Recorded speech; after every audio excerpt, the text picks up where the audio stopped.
네, 사실 정부가 어제 의료개혁 실행 방안을 발표했습니다. 여기에는요, 상급병원에 경증 환자가 몰리면서 응급 환자를 못 받는 구조 때문에 의료 대란이 빚어지고 있다면서 수가 인상 얘기가 나왔습니다. 이현정 의원님, 네. 이게 해결책이 될 수 있을 거라고 보십니까? 아니 근데 이게 왜 지금 나오죠?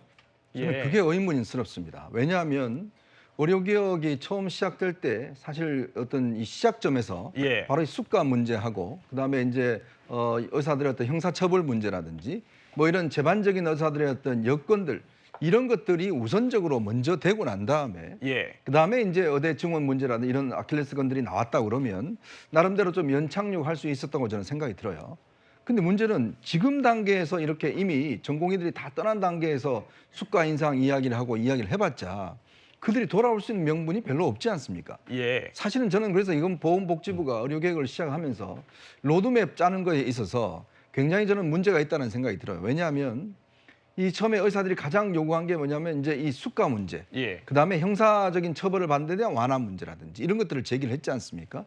그렇다면 그런 어떤 베이스들, 즉 기본적인 것들은 이 문제를 해결해 놓고 난 다음에 그다음에 이제 뭐 증원 문제라든지 이런 식으로 넘어갔다 그러면 아마 이거는 좀 연착륙을 할 수 있는 충분한 저는 계기가 됐을 텐데 문제는 지금 와서 지금 예, 정말 이 추석을 앞두고 와서 이렇게 올린다 그러면 의사들 입장에서는 아니 우리가 돈을 덜 적게 둬서 지금 진료를 안 하고 있는 건가? 안 예. 돌아가 있는 건가? 이런 식의 인식을 할 수가 있어요. 마치 이 문제가 돈 때문에 하는 것처럼 의사들이 어떤 시각을 받는다 그러면 이거는 또한 의사들한테 자존심을 건드리는 문제 아니겠습니까? 예. 저는 그런 문제고 또 하나는 경증인지 중증인지 어떻게 판단합니까? 본인들이 판단을 못 하잖아요. 아니, 당사자가 예를 들어서 제가 어떤 배가 아픈데 이게 경증일 중증일지 내가 스스로 판단해서 나는 경증이다 예, 판단 못 하잖아요. 왜냐하면 이는 의사가 봐서 아, 이거는 좀 경증일 것 같다. 중증일 것 같다. 그러면 일단 먼저 의사를 만나야 될 거 아니겠습니까? 예, 근데 지금 의사를 못 만나잖아요. 지금 응급실에 가서 6시간, 7시간 대기한다는 거 아니겠습니까? 지금 뇌졸중에 있는 중학생이 7시간 만에 의사를 처음으로 대면했다는 이 보도도 나오고 있잖아요. 예. 근데 그러니까 결국은 중증 환자, 뭐 경증 환자를 안 몰리게 하겠다?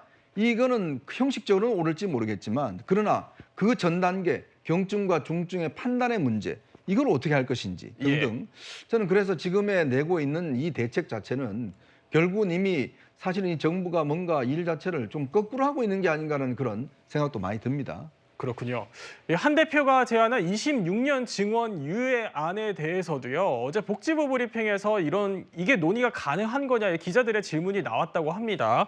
최 교수님, 그러면 이게 뭐 정부에서도 기류 변화가 있을 가능성을 열어둔 건가요? 어떻게 보십니까? 그러니까 근데 정부는 이제 이렇게 전제 조건을 달고 있어요. 두 가지 전제 조건인데 예, 하나는 의사협회가 논의를 할 수 있는데 의사협회가 일단 협상 테이블로 나와라. 두 번째는 실제적으로 어떤 안을 갖고 있는지 안을 발표해라. 이 두 가지를 지금 얘기하고 있거든요. 그러니까 이 두 가지가 충족되면 만날 수 있다고 얘기를 하는데 저는 그러니까 이것도 물론 논의를 해야 되겠죠. 저는 네. 의사협회도 적극적으로 논의에 참여한다고 봅니다.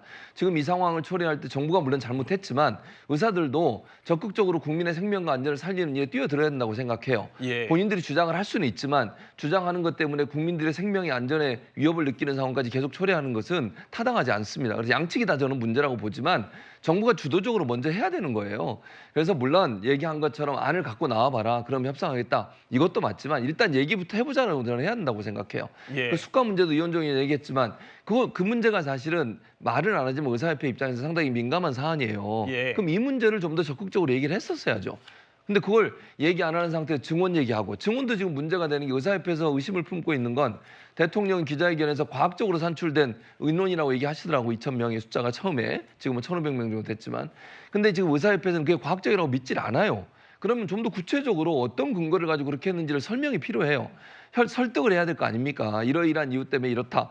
또 의사협회에서 이렇게 많이 늘어나게 되면 이런 문제가 있다. 이런 논의를 시작해야죠. 예. 그래서 이 논의의 테이블은 어떤 전제 조건 달지 말고 지금 당장 만나라. 만나서 양측 의견을 듣고 조율하기 위해서 끊임없이 협상을 해야 된다고 저는 봅니다. 예. 그런 차원에서 의사협회든 정부든 어떤 전제 조건 없이 지금은 국민만 보고 즉각 만나서 협상에 들어가야 된다고 생각합니다. 그렇군요. 다만 일각에서는 이 의사들을 대표하는 기구가 명확하지 않아서 이런 문제가 발생한 거 아니냐 이런 비판도 나오기는 합니다. 어쨌든 국민의 생명과 직결된 문제다 보니까 여러 시각들이 장기화될수록 나오는 것 같은데요.